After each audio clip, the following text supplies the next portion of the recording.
Hello everyone and welcome back to my YouTube channel. Today we are going to study class 10th chapter 1 of history, that is nationalism in Europe. Please like, share and subscribe my channel. So अगर आपको लगता है कि history hard है तो ऐसा बिल्कुल भी नहीं है। हिस्ट्री बस एक सीरीज है, एक स्टोरी है, दूसरी स्टोरी है, बस आपको उन्हें कनेक्ट करना होता है। बस यही हिस्ट्री। और अगर आपको डेट्स याद नहीं रहती तो आप बस रेगुलरली अगर आप हफ्ते में एक बार भी पढ़ते हैं तो आपको अच्छे से याद रह जाएगी। So let's get this video started. So पहला टॉपिक है Frederic Sorrieu vision of world. तो फेडरिक सोरियो एक फ्रेंच आर्टिस्ट थे। उन्होंने क्या किया, 1848 में एक सीरीज प्रिपेयर की जिसमें 4 प्रिंट्स थे जो उसके ड्रीम वर्ल्ड को विजुअलाइज करते थे कि मतलब उस जो सोचता था कि कैसा वर्ल्ड होना चाहिए वो दिखाते थे कि बस फेडरिक सोरियो की ये ड्रीम वर्ल्ड था जो कि डेमोक्रेटिक एंड सोशल रिपब्लिक से बना हुआ था। ये बहुत आइडियलिक वर्ल्ड था जो रियल में एग्जिस्ट होना पॉसिबल बिल्कुल नहीं था। तो जो फर्स्ट ट्रेंड था, it showed that the people of Europe and America marching in a long train and offering homage to the Statue of Liberty as they pass.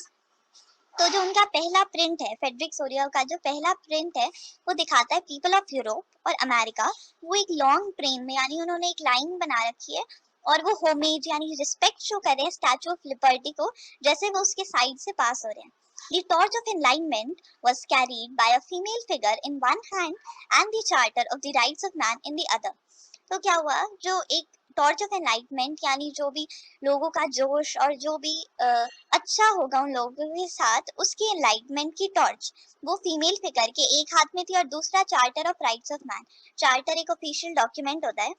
तो सेकंड चीज थी on the earth in the foreground, यानी four जैसे background होता है पीछे तो foreground होता है आगे वाला ग्राउंड। तो सामने ग्राउंड में shattered remains of symbol of absolute institutions. तो सबसे पहले तो देखते हैं एब्सोल्यूटिस्ट इंस्टीट्यूशंस क्या होता है। तो एब्सोल्यूटिस्ट इंस्टीट्यूशंस जैसे राजा महाराज, एब्सोल्यूटिस्ट मतलब किसी की पावर पे कोई कंट्रोल नहीं है, सिर्फ एक मैन है वो रूल कर रहा है तो उसकी पावर पे कोई कंट्रोल नहीं है। तो उसके जो सिंबल्स है जैसे क्राउन्स है ये सब आगे फोरग्राउंड पे पड़े हैं। तो आगे चलते हैं।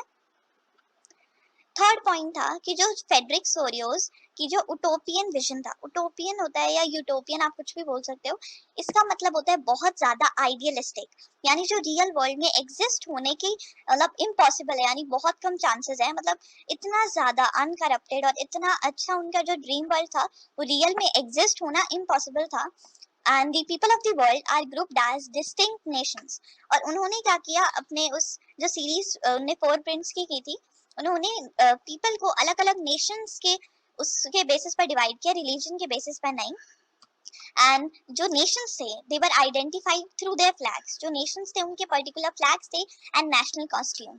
और उनकी नेशनल कॉस्ट्यूम थी जो सिंबलाइज करती थी कि ये नेशनल कॉस्ट्यूम या ये पर्टिकुलर नेशनल फ्लैग उस पर्टिकुलर नेशन का है। फोर्थ पॉइंट देखते हैं। The procession was led by the United States and Switzerland, followed by France and Germany. तो वो जो लॉन्ग ट्रेन जा रही थी वो यूनाइटेड स्टेट्स था, उसके बाद स्विट्जरलैंड था, जिसके बाद फ्रांस और जर्मनी भी था।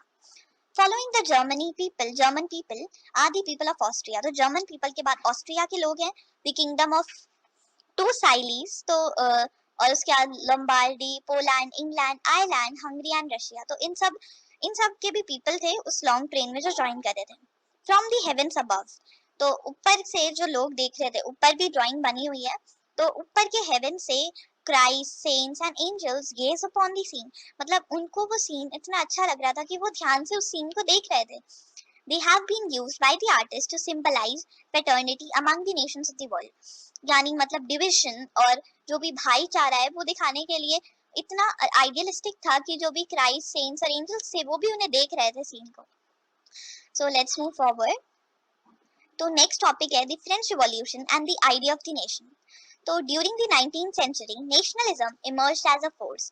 तो 19th सेंचुरी में क्या हुआ, जो नेशनलिज्म था वो एक फोर्स के रूप में आया। फोर्स यानी बहुत ज्यादा बड़ा mass movement which brought huge changes in the political and mental world of Europe. तो उसने क्या किया, बहुत ज्यादा चेंजेस लाए, बहुत ज्यादा मेजर चेंजेस लाए उस टाइम के फ्रेंच के पॉलिटिकल और मेंटल वर्ल्ड में, यानी लोगों की सोच और लोगों की पॉलिटिक्स, जैसे राजा था उस टाइम उसमें बहुत ज्यादा चेंजेस लाए। And the end result of these changes were the emergence of nation states. तो उन सब चेंजेस का उसका जो रिजल्ट था वो क्या था, नेशन स्टेट। तो पहला टॉपिक पढ़ते हैं। जो कि है पहला टॉपिक यानी फर्स्ट पॉइंट कि इन 1789 nationalism came in with French revolution. तो 1789 ये बहुत ज्यादा इंपॉर्टेंट ईयर है। इसमें क्या हुआ कि नेशनलिज्म फ्रेंच रिवॉल्यूशन के साथ साथ आया and the political and constitutional changes led to the transfer of sovereignty from the monarch to a body of French citizens. तो क्या हुआ जब 1789 में नेशनलिज्म फ्रेंच रिवॉल्यूशन के द्वारा आया तो जो पॉलिटिकल और कॉन्स्टिट्यूशनल चेंजेस हुए थे उन्होंने क्या किया कि जो सोवर्जिनिटी यानी पावर उसको मोनार्क से यानी एक राजा डायनेस्टिक रूल था उससे बॉडी ऑफ फ्रेंच सिटीजंस जो लोग इलेक्ट करते थे उस पे ट्रांसफर कर दी सारी पावर। और various measures I am so sorry various measures and practices were introduced such as ideas of la patrie and le citoyen। तो क्या हुआ अलग अलग मेजर्स आए और अलग अलग प्रैक्टिसेस इंट्रोड्यूस हुई जैसे कि ला पैट्री यानी दी फादरलैंड ये दिखाने के लोगों का एक कॉमन डिसेंट है कॉमन प्लेस है एंड ले सिटियन यानी दी सिटीजन्स यानी वो उस पर्टिकुलर नेशन के सिटीजन्स है। A French flag, the tricolor, was chosen to replace the former one। यानी जो एक French flag particular French flag बनाया गया जो ट्राई कलर का था और उसने जो फॉर्मर वन यानी जो भी मोनार्की का फ्लैग था उसे रिप्लेस किया।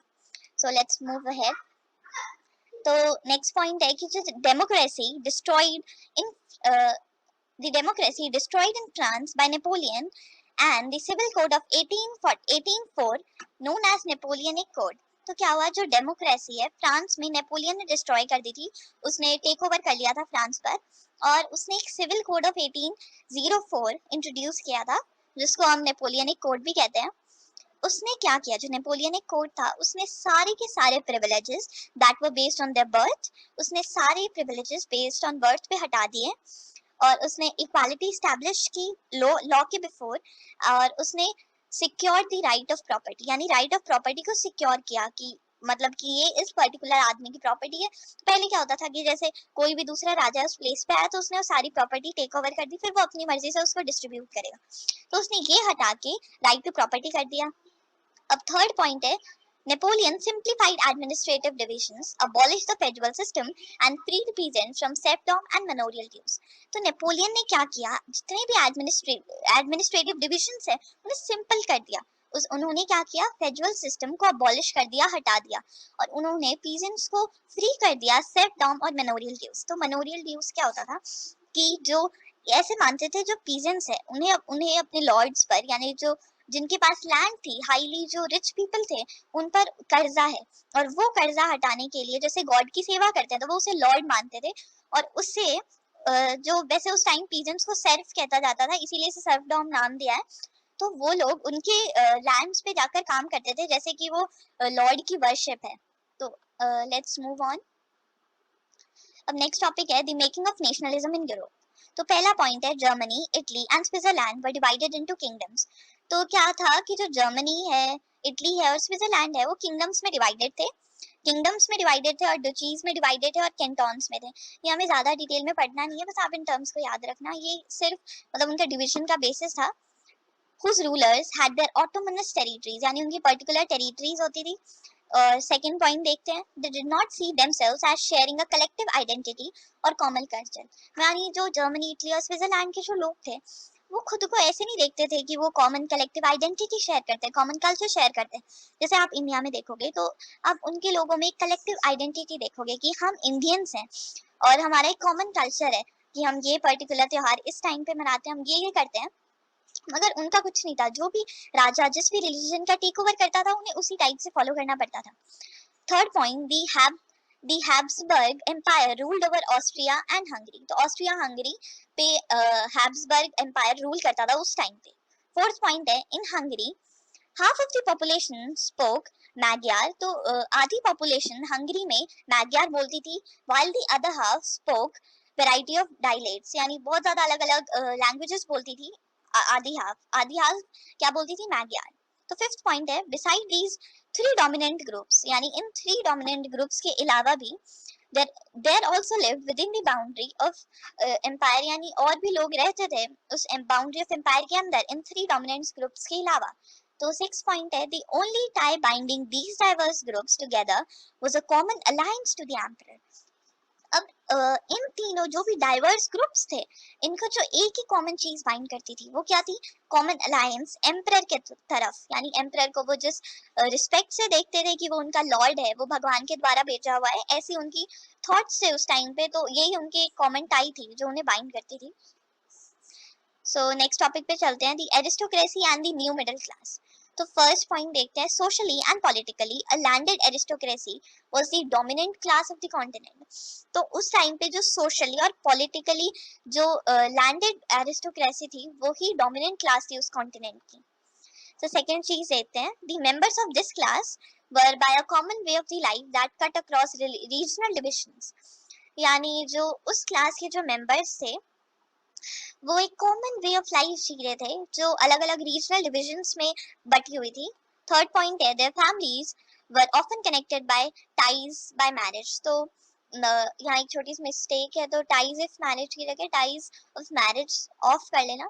तो क्या है, जो उस टाइम पे जो फैमिलीज है वो सिर्फ रीजनल डिविजन्स थे, तो वो कैसे कनेक्टेड थे? मैरिजेस के थ्रू। यानी इस रीजन की और दूसरे रीजन की मैरिज, कोई पर्सन की मैरिज हो जाती तो वो इसी तरीके से फैमिलीज कनेक्टेड थी। फोर्थ पॉइंट है, the powerful aristocracy was however numerically a small group. यानी जो भी बाकी जो लोग थे वो ज्यादा नंबर में थे और जो पावरफुल एरिस्टोक्रेसी थी वो कम नंबर में थी। The growth of towns and the emergence of commercial classes whose existence was based on production for the market। तो क्या हुआ, जो पावरफुल एरिस्टोक्रेसी है वो छोटा ग्रुप था, ये आपको बता दिया। तो the growth of towns and the emergence of commercial classes whose existence was based on production for the market। यानी उनका जो एग्जिस्टेंस था वो मार्केट में कितना प्रोडक्शन हो रहा है, लोग कितने खरीद रहे हैं, बस उस पर ही बेस था मिडिल क्लास का। फिफ्थ पॉइंट है, industrialisation began in England in the second half 18th century. मतलब इंडस्ट्रियलाइजेशन इंग्लैंड में its second half of 18th century में शुरू हो गया था, मगर फ्रांस में और जर्मनी स्टेट्स के कुछ पार्ट्स में वो 19th सेंचुरी में आकर हुआ था। सिक्स पॉइंट देखते हैं, in its wake new social group came into being, a working class population and middle class made up of industrialists and business professionals। तो क्या हुआ, इस वजह से जो प्रोडक्शन ऑफ मार्केट पे डिपेंड करती थी, उन्होंने न्यू सोशल ग्रुप्स क्रिएट की जो थे working class population and middle class. जो बनी हुई थी उस मिडिल क्लास और वर्किंग क्लास पॉपुलेशन में कौन था? Industrialist, businessman and professionals.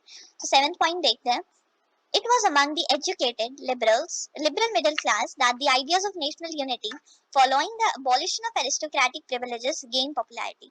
तो अब जैसे जैसे मिडिल क्लास बढ़ रही थी उसी तरीके जो एजुकेशन मिल रही थी उनको आइडिया आया कि नेशनल यूनिटी बहुत ज्यादा अच्छी है, तो इसीलिए मतलब जैसे जैसे मिडिल क्लास बढ़ रही थी तो उनकी पॉपुलैरिटी भी बढ़ रही थी।